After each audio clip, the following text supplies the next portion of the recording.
So we're live. It's Todd Medina, Soulogy. It's going to be Soulogy.1. It's going to be our website name. So I might as well start getting used to that. We're going to have our guests come in just a second. I'm really excited about this show, and I know a lot of other people are because they've mentioned it to me. Let me check the tech and make sure that we're okay there. Let's see here. We got a message already up there from Kat Harrison. She says, I'm not going to miss this. Things getting so trippy, Danny. Isn't that an understatement? I'm starting to refer to it as wildly divine. Okay, let's see. We got 9 people in the house. Let me check the sound. Okay, we're good there. All right. Got Jody Lee's back. Thank you, Jody Lee, for coming around. Elfie Shantz, Christina Gale, Cricket Holden. Thank you, Cricket, for your continued love and support. Scully Phoenix Fire. Kathy Deke Mincer, Eliza Whitworth. Okay, 20 people in this building. So let me go ahead and just make the announcement we've been making on these shows before we roll our guest out. And for those of you who don't know me, who are here for the first time, because I do see some new names, my name's Todd Medina. I represent Soulogy. 7 years in the making. There's many other people involved. In fact, everybody that comes in and views these shows is involved. We have been doing actively broadcast for over 3 years now. We've done about 700 episodes of what we call Soul Speaks 5D, which is this show today, which is our most popular vehicle format.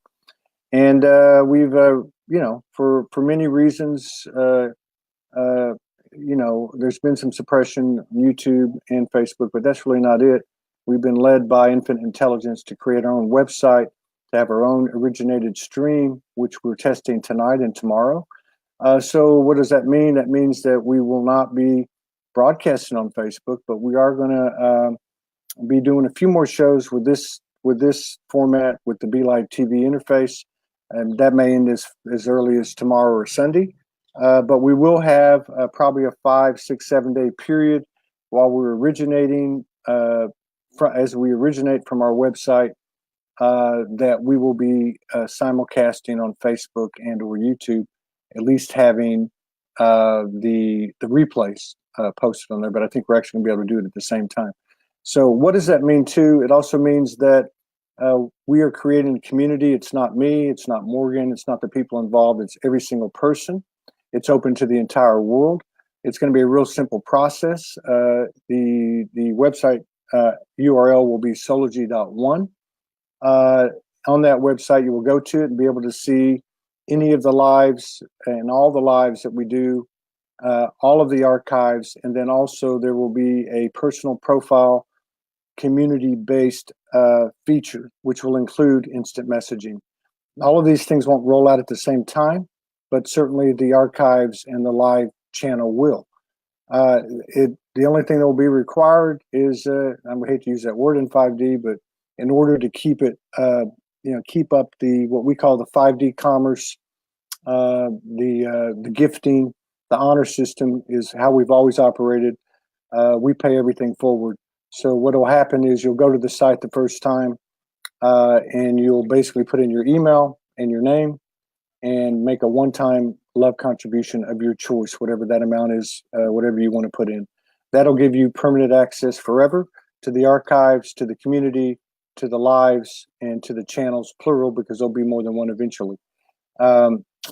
Having said that, any and all contributions that we have received since January the 1st, for those people that have been sending in their pre-enrollment contribution, every single contribution that has come in from January the 1st will be inputted into the system before we go live with the community. So anybody that sends anything in, you will be inputted. You won't have to send in another contribution. Anything from this point on actually that's sent, if you haven't enrolled, we will enroll you. So thank you everybody for your continued love and support. Hello everybody, we've got 25 people in the house. So without further ado, let me bring on our esteemed guest, Danny Picard. Many of you know him. Hello, Danny. Thank you for sharing space with us today and honoring us with your presence. We're excited to hear about who Danny is and also to hear about your recent trip to Egypt. And let me just remind everybody, if these shows resonate with you, please share, because we don't get the notifications put out due to a change in the algorithms with Facebook. So we would appreciate that. Danny, how you doing? Welcome to the show. Thank you so much, Todd. It's really great to be here and to be a part of all of that you're doing. It's really awesome to see. Yeah, so. It's awesome to see what you've been doing. I'm still trying to figure it out, but that's part of the process, is not needing to really figure it out. Yeah. Well, let's talk about Egypt in a minute, and we talked about it just a little bit before the show. But I used to ask everybody this question when they came on the show, and I really have gotten away from it because I don't know, it just hasn't always fit. But I want to ask you, because you do carry a special energy, and I'm interested, and you are masculine, which most of the leadership or the forerunners, I guess, have been divine feminines, and we are starting to see a rise in it in the masculine now. But when did you wake up to that there's something else going on here beyond what figments of my imagination? I mean, a lot of people talk about they had certain abilities when they were younger, they shut them down. But was there a period, a lot of people refer to 2012, give or take a year or two, that they just said, hey, wait a minute, something's not right? Did that happen to you? Oh yeah, real hard, real quick. I was a big partier, and I was going through all sorts of addictions, and I'd always struggled with being very sensitive and extremely emotional. And I had a moment. I woke up after a night of partying, still pretty drunk. Woke up and my car was in the driveway, and I thought the people that I was hanging out with dropped me off at home when, this voice says, you drove yourself home. And so I went and looked around the car, and, I was first a little struck by the fact that I just heard something. And, and then, no accidents and whatnot, but it was right then when I realized that I had driven myself home, and that was the first time completely blacking out. And I realized that was a miracle. And then this voice says, look at all the times we've protected you. Yeah.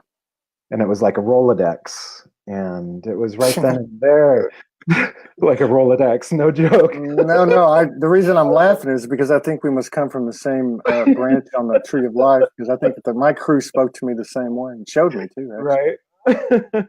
Yeah, it was right then and there. It was you have two paths that you can go down. You've been, studying energy healing and meditation and holistic health and all sorts of metaphysics since you were quite young, or you can continue raging it and continue the battle of shame and all that, or put your faith and trust into everything that is unfamiliar to you. And so I'm like, well, I don't want to hurt or kill anybody, and I definitely don't want to affect people in a negative way. And so then I said to myself, well, I guess it's now time to affect people in a positive way. So, and that was really just, and then I started meditation groups and, sobered up, and everybody who I was working with was seeing what I was going through. And people were just kind of hopping on the bandwagon. And in terms of doing meditation groups with a focused topic, integrating everything that I've been self-studying for all these years.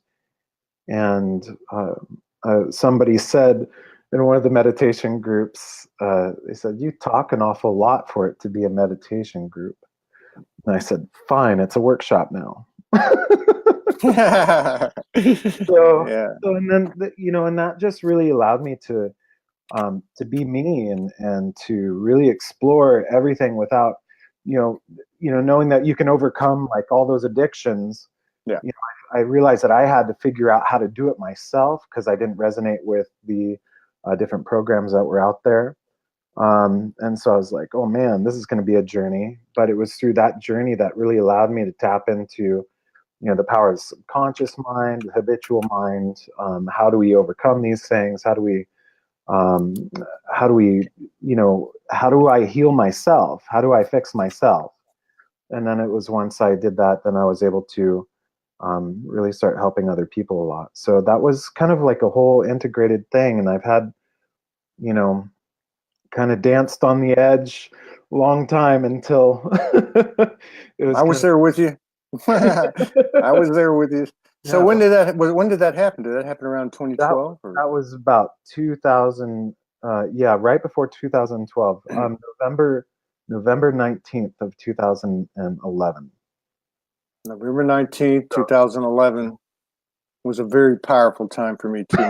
Mine was May 30th, 1:11 in the morning. around the same 20 time. 2011. Yeah, but in November, and I think it was, what did you say your date was? 29th? uh, November 19th. Okay, okay, that's what struck me because I think mine was November 16th, and Okay. I had something happen to me. Well, I had already had things happen to me, but this was like this was like that voice, was going on, and I just had these crazy things happen. But this show's about you, and let's get back on that. Oh, Now no, we were talking, we could have so been so hanging you, huh? out. Yeah, I think we were in the ethers. There's no doubt about it. Yeah, believe me. We had a discussion, a short discussion prior to the show. It was a big deal. You're very, you're very. I don't know. People overuse the word authentic. I like the word now, authentic. And you're very raw and very. You just have a nice energy about you. And when you started talking, think I had talked to you, and then you're like, "Hey, when I get back from Egypt," and I'm like, "Egypt," and so. And then I started watching your little clips and the messages and the posts that you're putting out, and the pictures were powerful. I kept seeing, it's no BS. I kept seeing like this golden white light, which I'm very familiar with.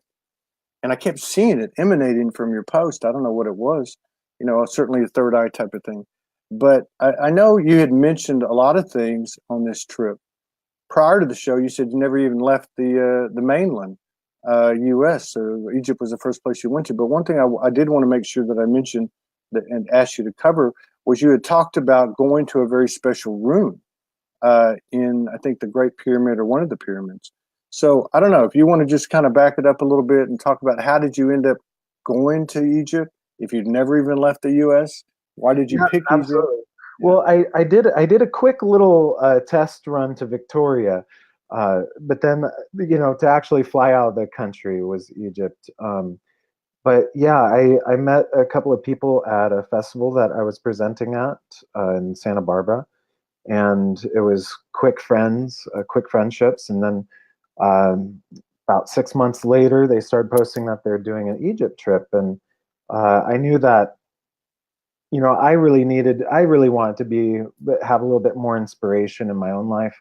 But I remember as a child always getting visions of going and visiting sacred sites. And it was just without a doubt, like I had to make it happen. Yeah. And so there was no, okay, cool. If I got to get trapped at a million airports and be lost and overcome fears, oh darn, so I made it happen. And it was a really great group of 12 people. Um, and we were joined by Rico Paganini, the author of the Giza Legacy. Oh, wow. Um, yeah, it was really, really something having him be a part of it, and to be able to get the knowledge that he had and everything, and um, it was beautiful. We started out at the Pause of the Sphinx, and just for for myself personally, I'm such a feely person, so I feel everything. Um, and I knew that being there was a lot of me having to just really be present and be focused and just soak things up like a sponge, because it was reigniting so much of past Yeah, I and bet. integrating past into the present, and um, you know pushing all sorts of limitations and different boundaries mentally, physically, and we actually had the opportunity. I think we went into about 9 different sites that weren't typically open to the public. How did y'all make that happen? Was it because that author was accompanying you? He was with us three of the 13 days. So in the beginning, he was with us for a couple of days, and then he rejoined us for Christmas Day. The tour company, they've been doing it for about 30 years, so they had some good friends Cool. who had that accessibility. How that all happened and was arranged, I wasn't a part of that, but Yeah, it was but quite. it happened. It happened.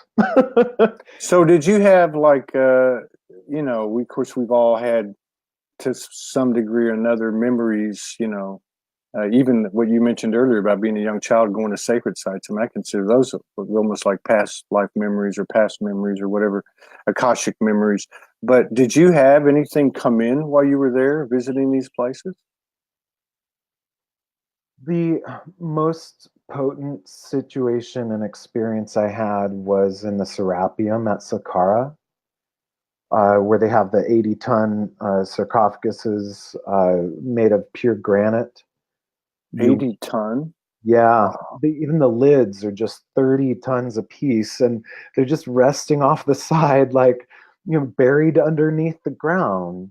And there's Wow. 12 of them, and you walk in, and the heat in there was immense, but also my body just starts vibrating and tingling like no other. And I'm like, whoa. And I mean, even just talking about it right now, my scalp is doing Yeah. some really neat things. And it was, that sensation, the feelings of, uh, it was just more so like a deep resonance that my mind is not really like, I don't get a lot of visions and such, Yeah.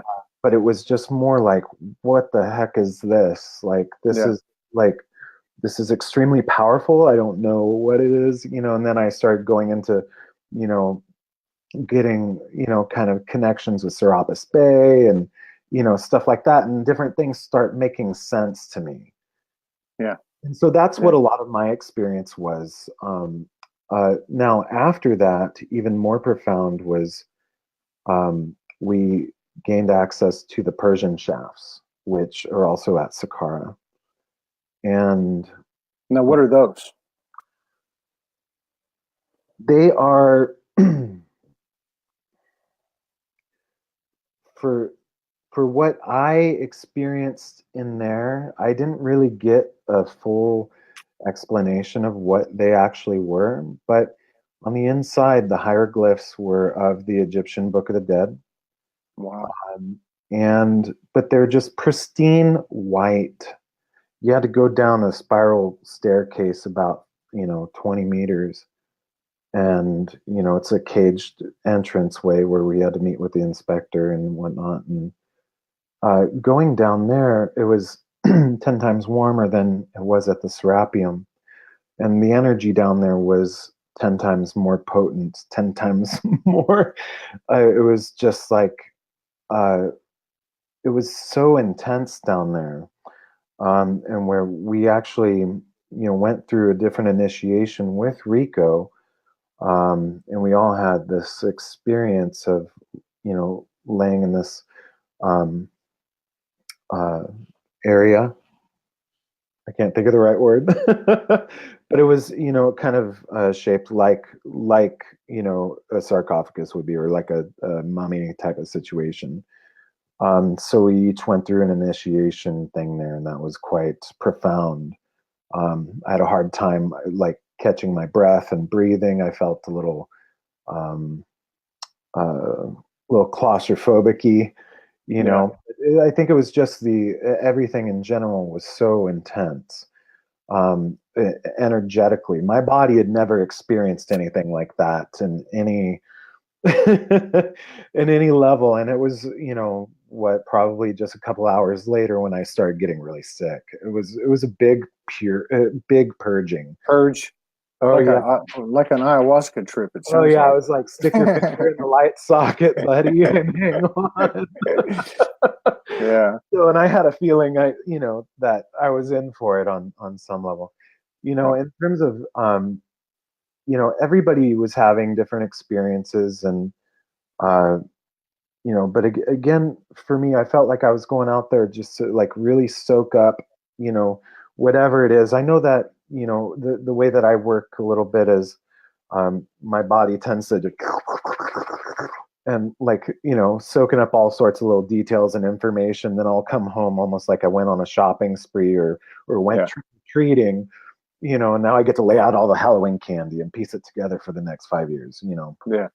And does it take you a few days for your brain to catch up with all that stuff when it comes in, stuff like that?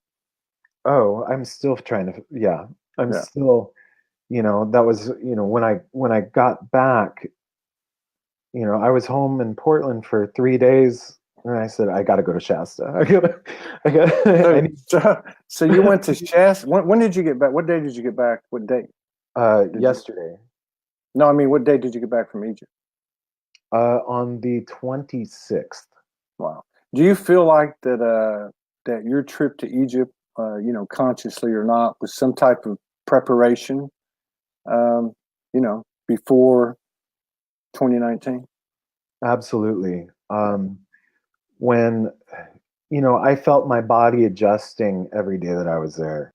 Yeah. Whether it be, laughing and smiling and waving at the village kids, or just, going through these different experiences and feeling everything, each night, I had to really pay attention to, what rest I needed to give my body and force myself to do that.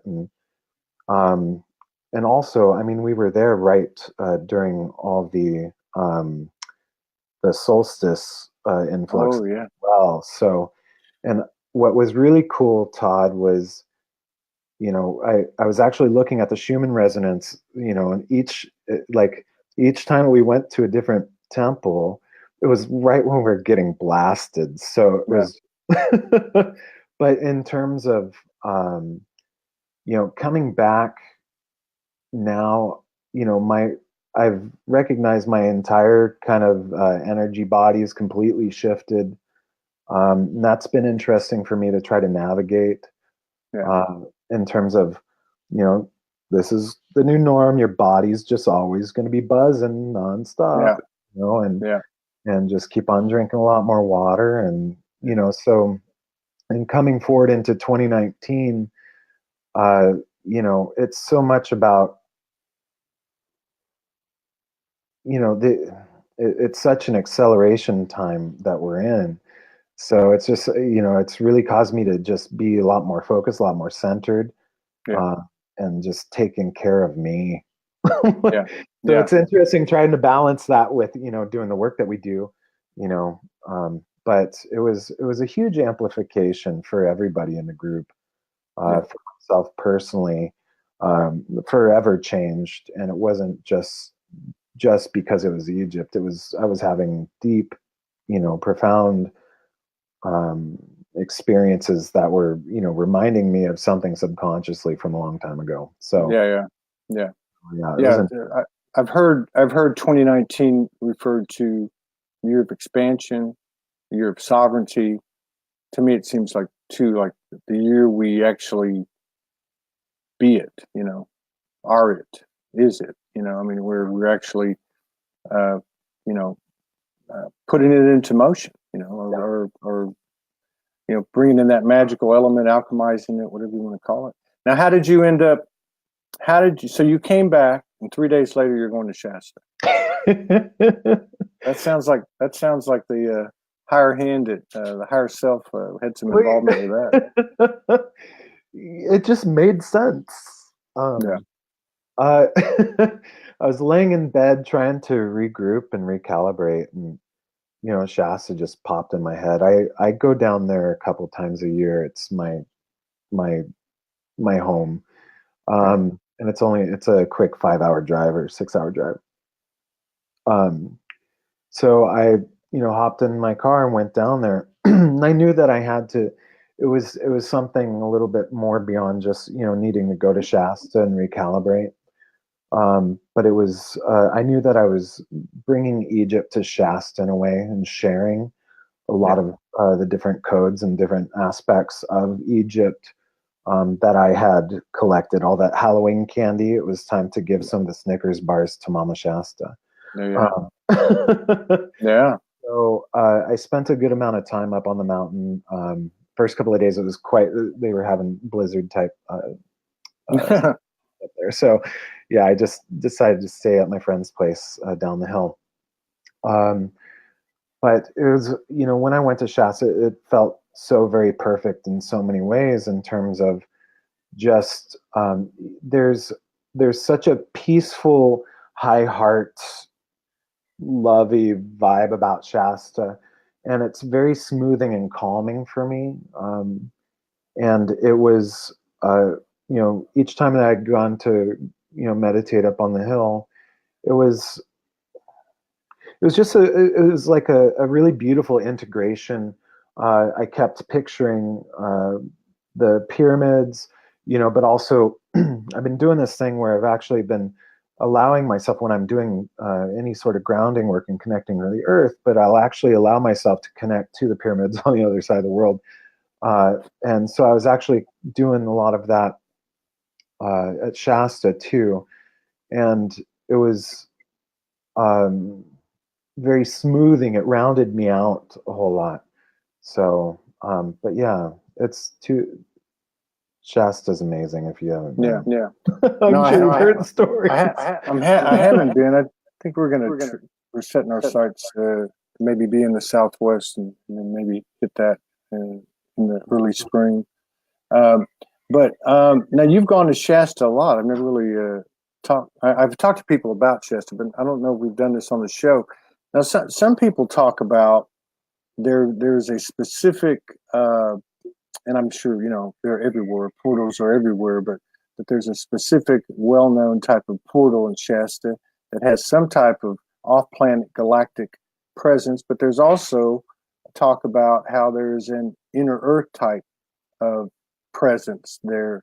Have you had what type of experiences have you had in your trips to Shasta? Does any of that resonate with you? Yeah, you can definitely sense the presence and all that different stuff. There's a lot of activity going on up there. I resonate a lot more with the Saint Germain aspects of it, in terms of the Telosians, or they call it Telos, the Yeah. city beneath Shasta. I was tapping more into that this time, and it was much more. Uh,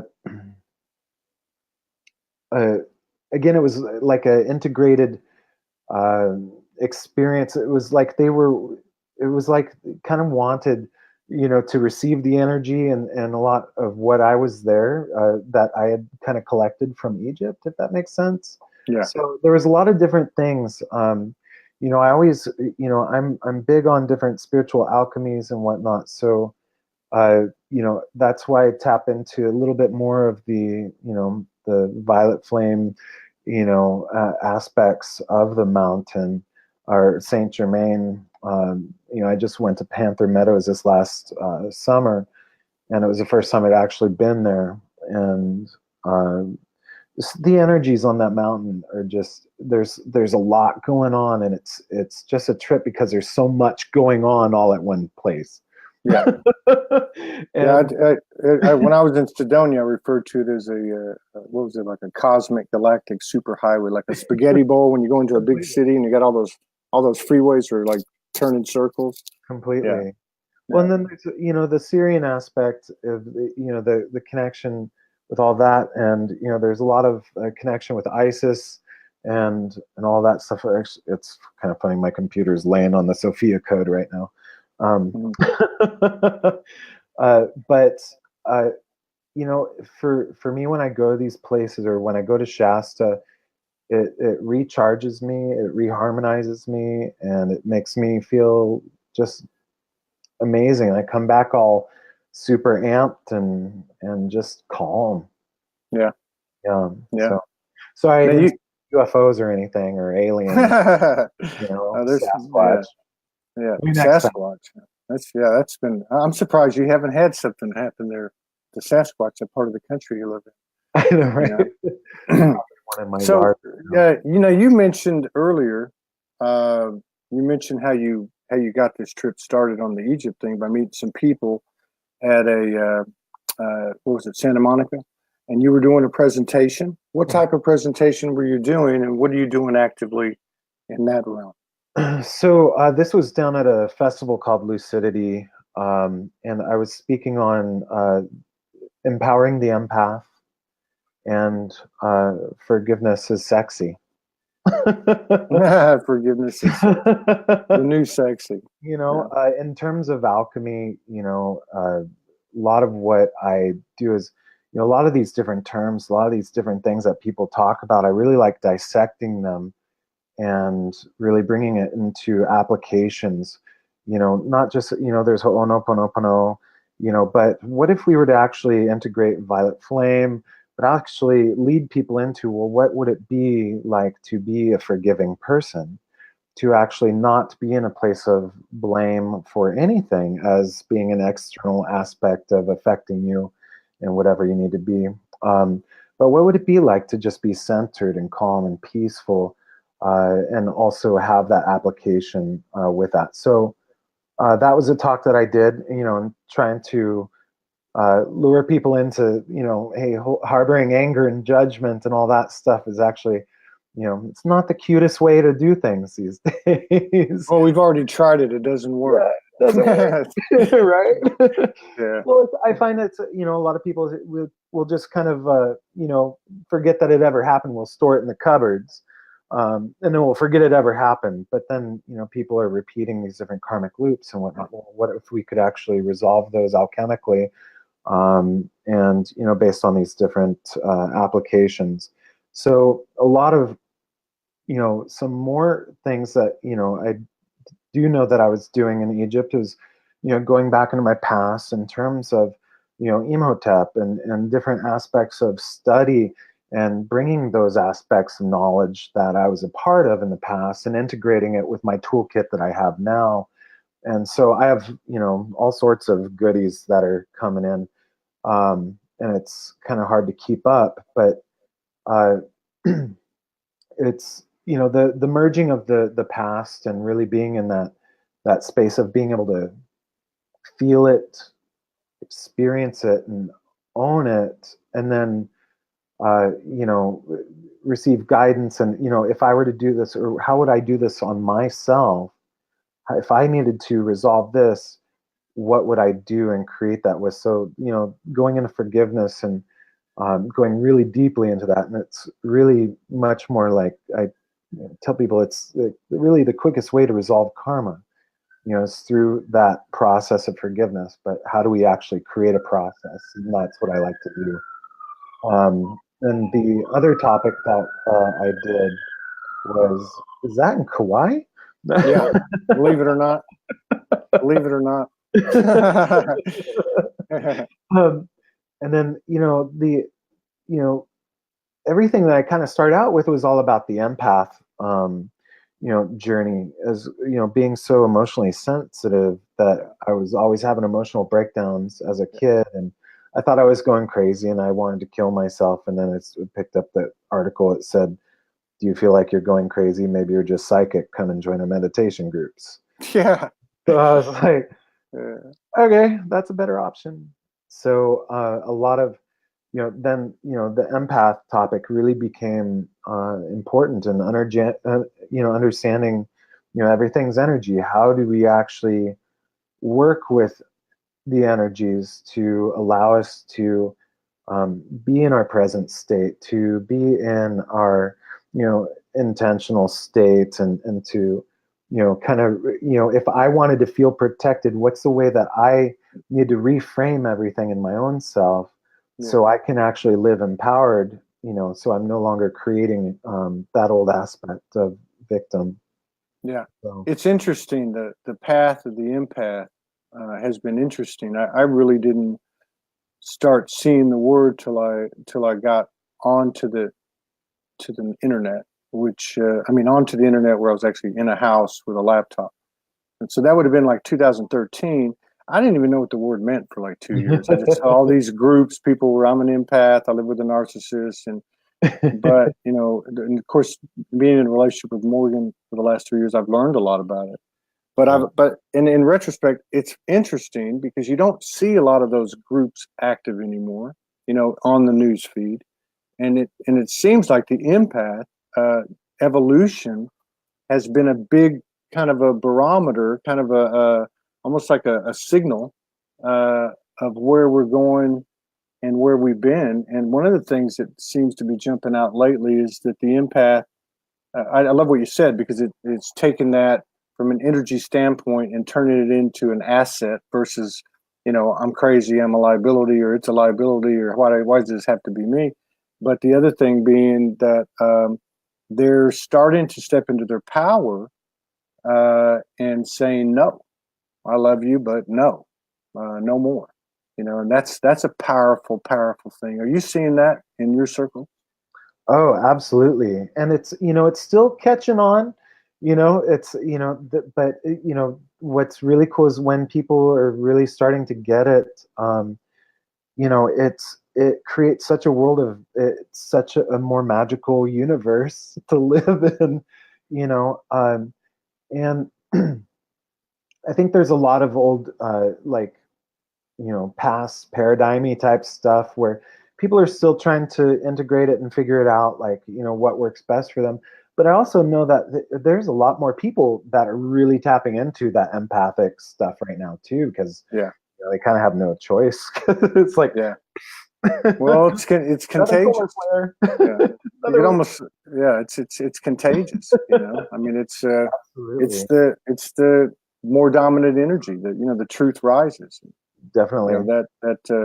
now you talked about off, you know, before the show too. You live in Portland, Mhm. and I'd mentioned to you I'd been in Portland my old career. Beautiful place. I didn't know that they had unfluoridated water. What is Yeah. it like living in an environment? I always knew Portland was progressive, but what is it like living in an environment like that as you have the retrospect of the last, you know, 6 7 years and have watched the whole thing evolve collectively? What does it look like in Portland? I mean, I would Well, imagine it's got to be different.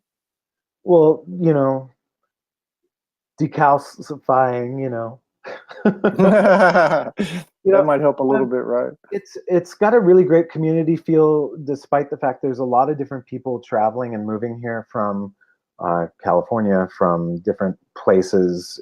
It's a very proactive, liberal city, and so it's just it's kind of, you know, people are out, you know, putting birds on it, and also, you know, doing their little brewery things. And but there's also that conscious aspect where there's a lot of people who are really really into the healing arts. And I personally felt that that's probably because it's the largest city without fluoridated water, Mm. that's in the States actually, and they pride themselves on that aspect too. There's you know, there's there's so many different healing centers. This is what I've kind of noticed, is that I've always dreamt of, you know, gosh, it would be so great if they were more integrated and that different practitioners could actually, you know, hang out and be more communal, you know, on that level. And there may be different places that do in town that I'm not aware of. But it's a good, friendly city. Everybody's super friendly, and it's very up and coming in terms of, you know, they're just, you know, trying to figure out like the next, you know, way to do things. So Yeah, I like being in that vibe. yeah. You Do know, people? I mean, like, you know, if you just take a walk down the street downtown Portland, are people actively talking about ascension topics, awakening and ascension? not so much. I find that there's more people in my community, you know, well, it's maybe it's because I'm a loudmouth, but That's another thing we have in common. we'll talk about that next. But in terms of, you know, I think there's still a lot of people who are, you know, it's a lot easier to stay blind, you know, and not Yeah, really the accountability factor, but there's so many people, and that I talk to with my work, daily and whatnot, and people just going through lots of upheavals, lots of huge different initiations and whatnot, but Yeah. they don't look at it as an initiation yet. They Yeah. haven't, they don't know that term. So, I really like, talking to people and kind of, reframing it in the ways that, it's a little bit more understandable.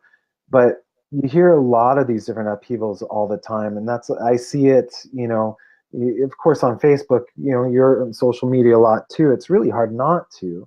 So I'm, um, but in terms of the ascension topic, there's groups, there's different people that are teaching a lot of different great things out here. But it's kind of more of like a,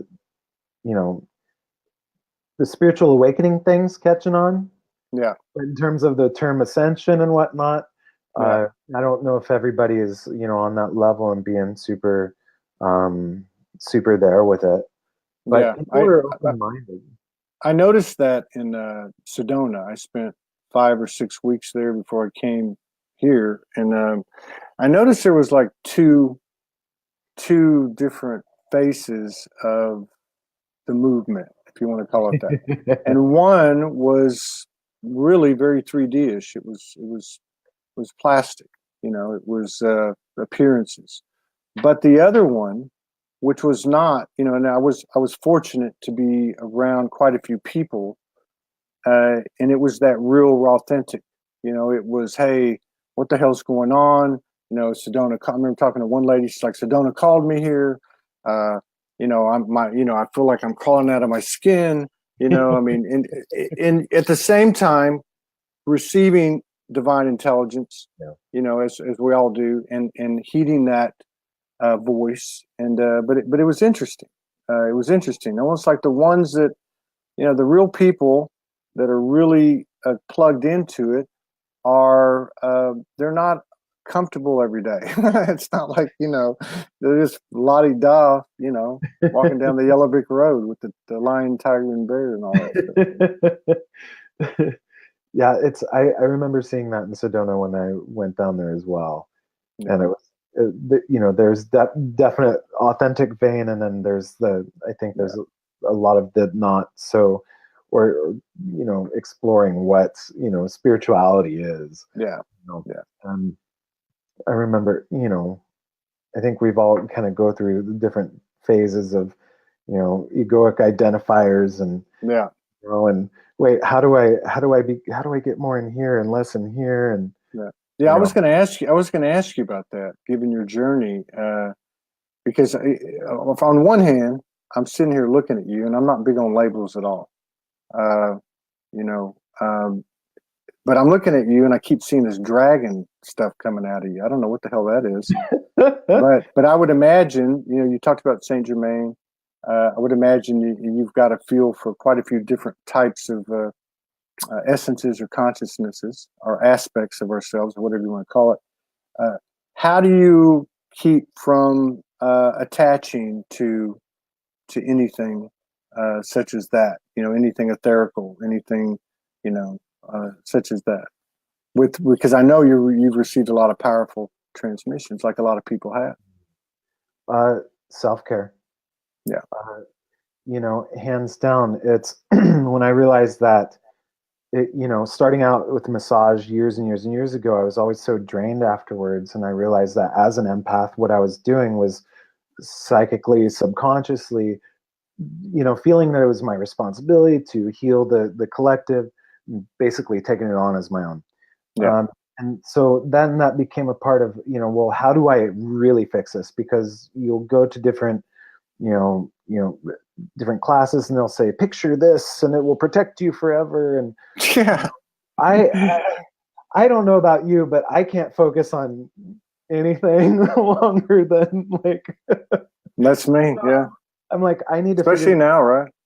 Right. So, I started integrating meditation. I went and got my hypnotherapy certification and started making my own hypnotherapy sessions where I'd update, after meditation, I'd be aware of what different stories were running, and knowing that this is, an outcome of, some other thing going on. So basically, integrating meditation, presence, subconscious mind, as well as energy work all at the same time, and it puts you in that state of, you're resolving, forgiving different aspects of yourself, so you're no longer holding that aspect of victim consciousness. So you're actually in that creator mode. You're in that state of, I just know that I can pretty much, walk out the door, and I'm not going to step in a pile of dog poop, and well, I might. That's kind of still a real factor. But in terms of, I do about 90 minutes of self-healing a day before I do anything in the morning. And so that's the first thing you do. So what does that consist of? Is that just straight meditation, or do you have any type of like? It'll usually be 2 different hypnotherapy sessions. One usually on a heart opening type heart calibration that I've created through integration of Syrian energies and Metatron, but then also one on presence. To really get my subconscious mind, and I want to be present. I know that I'm protected and safe in my presence, and as I raise my frequency, I try to raise a lot, so I'm not going to collect a whole bunch of around me. So in other words, I love the way you put that. So if I understand it right, the more present you are with yourself, that pretty much takes care of everything. It's like a shield. Basically. That and self-healing, yeah. So whether it be energy healing, I kind of take a barometer of the day and how I'm feeling. But also we're moving also into a lot more of the what is it that I want to create today, energy, rather than what is it that I'm trying to heal and resolve, or healing and resolving is kind of shifted in a whole completely different type nowadays.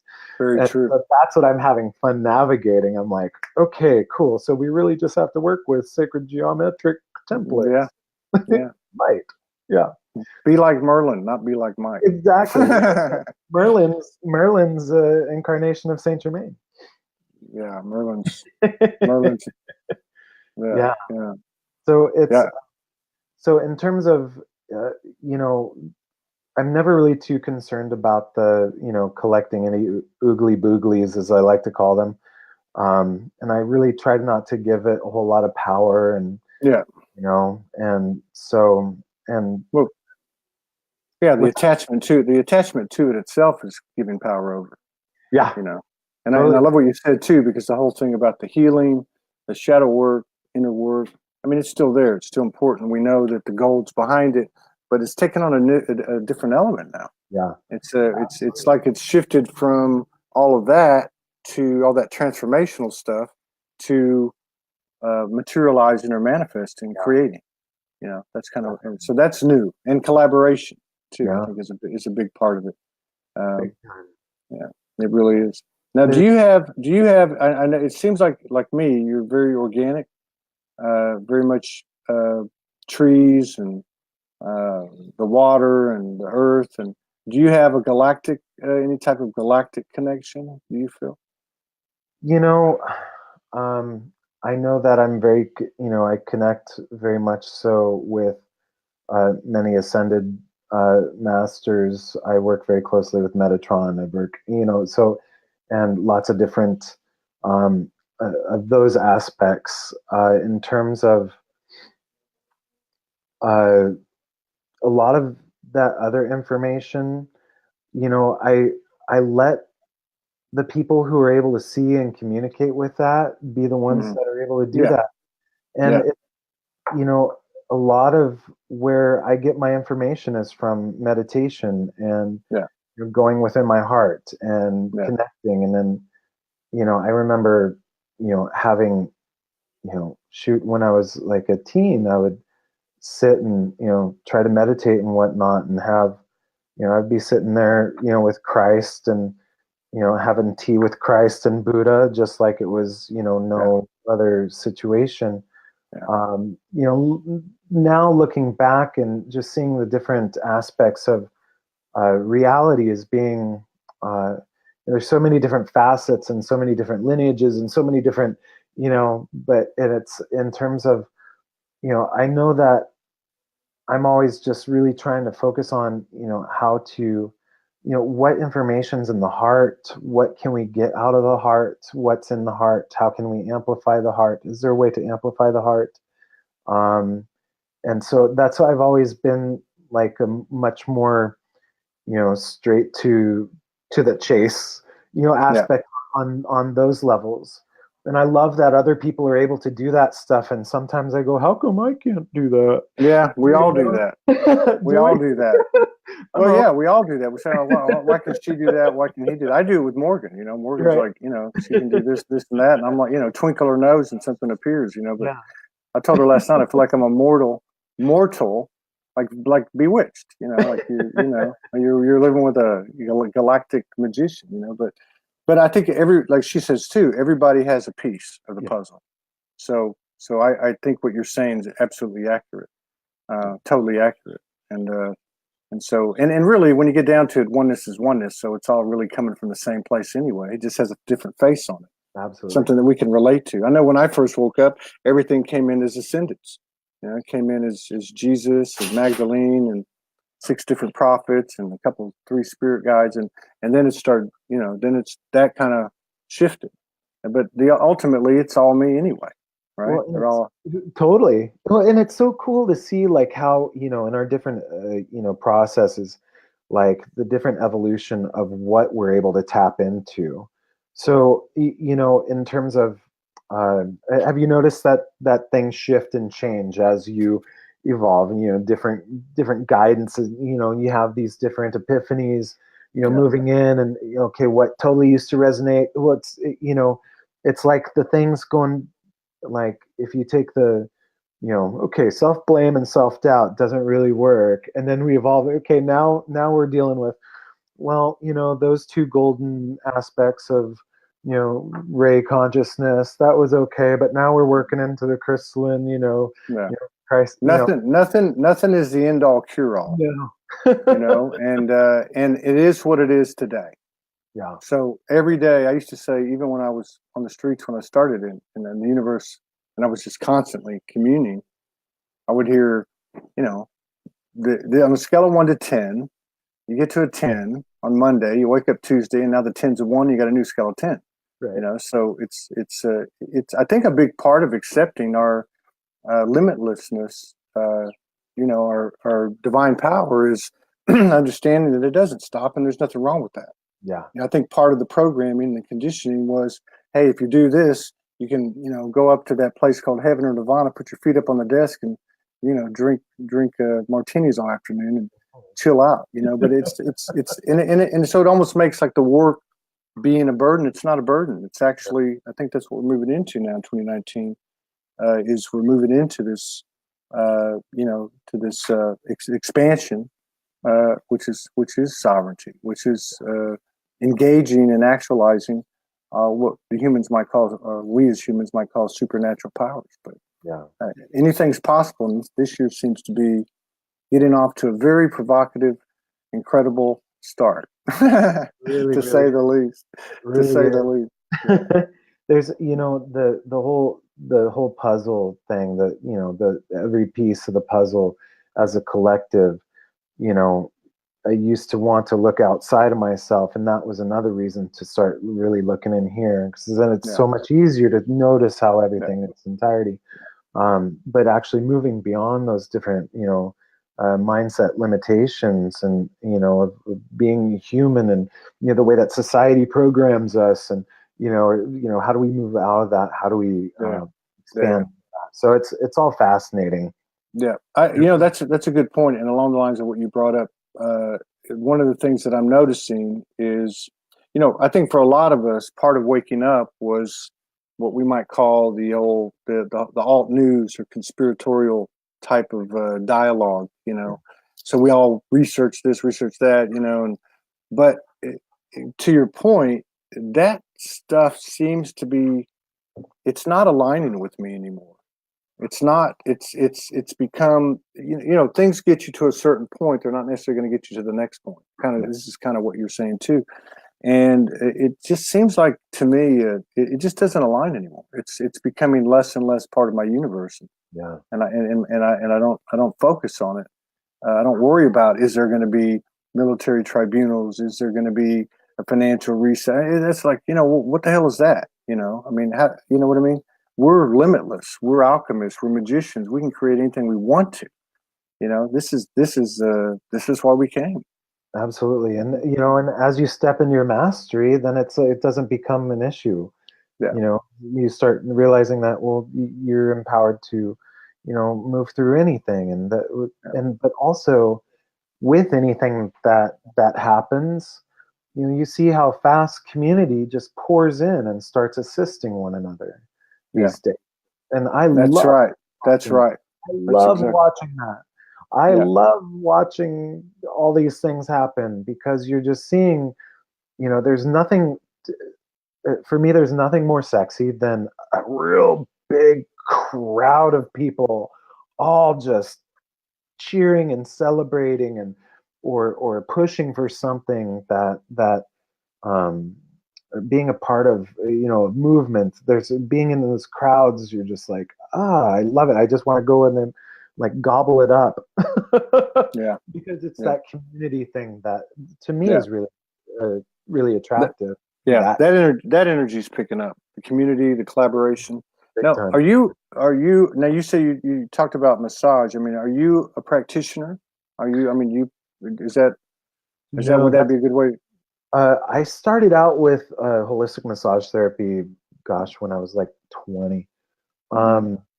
And then I realized it bored me. But the holistic part was really important. What I actually do, I'm a spiritual life coach. I help people with the awakening process, and I integrate with hypnotherapy. I'm a Reiki master. I'm a Lightarian Reiki master, but I'm also a master Metatronia therapist. Cool. One of. Now, do you have like a website? I do. Okay. I do. It's theepichuman.com. Epichuman.com. And it's to help people tap into the epic humans that we're designed to be. It's not me trying to go, oh, I'm amazing.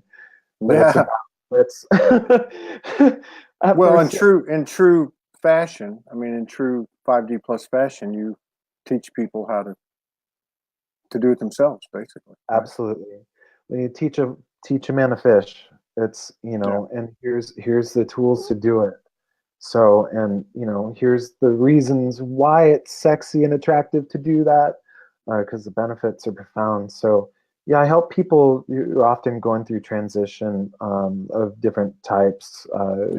Mostly other healers, helping them amplify their practice as well. Very cool. Clearing cool. And have you seen a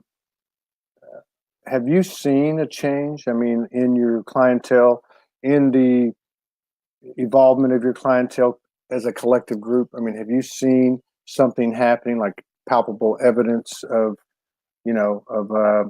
ascension, awakening, or expansion, whatever you want to call it? They all go through the same things on the same days. It's so fun to watch. I can always tell what person A, B, and C are going to, or C, D, and F are going to be needing help with, because of what person A is going through, and also what I'll wake up in the morning, I'll start feeling something, I'll go, oh, what's humanity's needing some of this today. And but I think a lot of people are just more so trying to understand a lot of it, and how does it apply, and how can they make it work. There's a lot of people, especially in the show and on social media, that we've been doing a lot of this work for a long time, so we have different varying levels of understanding and comprehension, but there's still a lot of people who are just kind of, wait, what? The fog's lifting, what's going on?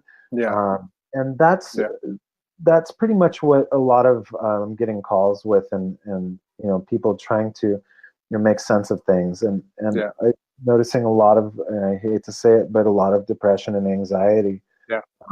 Yeah. But, so it's kind of important how to, teach people how to get out of that. Well, I think too, the other good thing is just getting it out there, because you realize you're not crazy. I mean, and because those things have been mislabeled or labeled, period, from where we came from, this is actually, yeah, you're saying it. I mean, with the A, B, C, D, and E clientele, that Morgan has a saying, sometimes it's not you, sometimes it's not me, sometimes it's just the energy. So we are experiencing stuff collectively, and there's more evidence that everyone's being impacted, even if they're not aware of it. So I think in the seat that you're sitting in, you've got a really good perspective. So I really appreciate those comments. I think people will find that very useful. So, okay, would you be kind enough to make sure and put your website onto the comments when the show's over, so people can find you, because a couple of people have mentioned it. And I also want to mention too, before we conclude, I also want to mention, because somebody said something about this being one of our last episodes in a teary face or a sad face. The thing is, what we're doing is really it's not a sad thing at all. We've been, our team or whatever has Soulogy itself as a separate entity speaking to us has said it's time to make a break out from under what we might call the constructs of the matrix. So we're moving to a private server, private streaming, eventually app-based, multiple channel, basically creating a soulful media alternative to what we've dealt with. And we certainly love and appreciate social media, Facebook, YouTube, and all that. This is a place where we can drive awareness and community to people like Danny and many of the people that have been on these shows, to come on there and bring their communities to one place where we'll be unobstructed, and also to develop superabundance, which will be distributed proportionate to contribution to all the people that do contribute. It'll also have a not private, but a personal profile based community that will include instant messaging. So I'm going to probably do a show on it tomorrow, not a show, but a broadcast to explain a little bit more. We did it a few days ago, and just keep on putting it out there, because we got to remember too that anything we put out on Facebook, any post that you put up, only 7 to 11% of your friends will even have the chance to see it. Unless they've really set their preferences a certain way. So we've got to keep pushing at it. It's not a sad thing. It's an evolving thing. It's an expansion thing. Soulogy is just another name for the same energy that we all are, and we're a mirror of the universe, and that's what we're all doing here. We're expanding, and that's what we're going to do.